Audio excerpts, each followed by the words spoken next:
Get started Bymoto mobile app.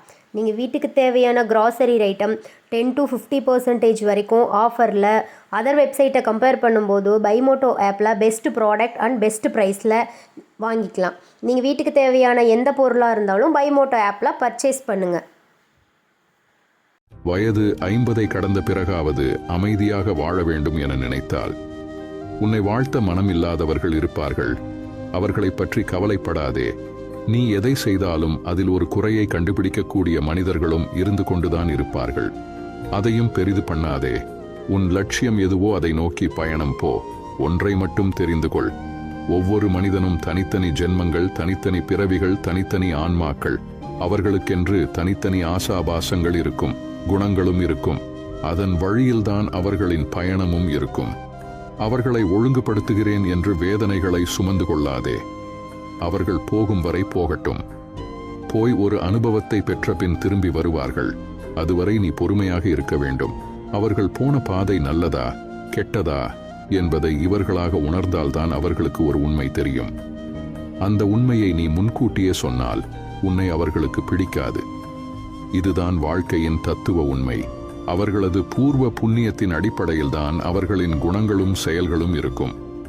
அது உடன் பிறந்தவர்களாக இருந்தாலும், நண்பர்களாக இருந்தாலும், கணவன் மனைவியாக இருந்தாலும், பெற்ற குழந்தைகளாக இருந்தாலும், பேரன் பேத்திகளாக இருந்தாலும், எந்த உறவுகளாக இருந்தாலும் அவர்களது பிறவி குணம் ஒருபோதும் மாறாது. எதை செய்ய வந்தார்களோ அதை செய்வதுதானே அவர்களின் விதி. இதை நீ மாற்றி அமைக்க முடியுமா? ஒதுங்கி நின்று வேடிக்கை பார். பந்த பாசத்தில் உள்ளே விழுந்து அறிவுரை சொல்லுகிறேன் என்று கெட்ட பெயரை சம்பாதித்துக் கொண்டிருக்காதே. அவர்களுக்கு அனுபவம்தான் குரு. செயற்கையாக ஒரு குணத்தை உருவாக்கி உன்னிடம் அன்பை காட்டினாலும் தான் யார், தன் குணம் என்ன என்பதை ஒரு நாள் வெளிப்படுத்தி விடுவார்கள். எதையும் ஏற்றுக்கொள்ளும் பக்குவத்தோடு இருந்து கொள்ள பழகிக்கொள். நாம் வந்து போகும் உலகத்தில் பிறந்திருக்கிறோம். அவரவர்களுக்கு என்ன வேஷம் கொடுக்கப்பட்டிருக்கிறதோ அதைத்தான் செய்து கொண்டிருக்கிறோம். எல்லையில்லாத அன்பை வைத்திருந்தேன், என்னை ஏமாற்றி விட்டார்கள் என்று புலம்பிக் கொண்டிருக்காதே. கடலுக்கும் ஒரு எல்லை வைத்திருக்கிறான் கடவுள். நீ உன்னை எப்படி வைத்துக் கொள்ள வேண்டும் என்று நினைக்கிறாயோ அப்படி வைத்துக்கொண்டு வாழ பழகிக்கொள். அதில் நன்மை வந்தாலும் தீமை வந்தாலும் உனக்கும் ஒரு அனுபவம் கிடைக்கும். அதை வைத்து உன்னையும் திருத்திக் கொள்ளலாம்.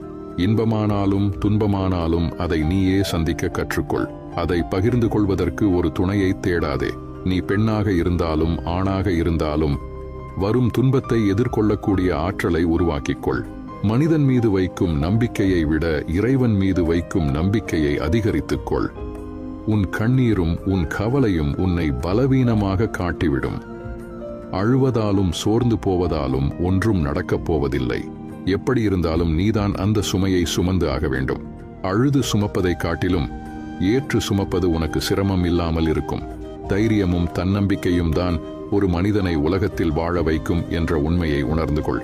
இந்த பக்குவத்தை அடைந்துவிட்டால் எத்துன்பமும் உன்னை நெருங்காது என்பதை உணர்.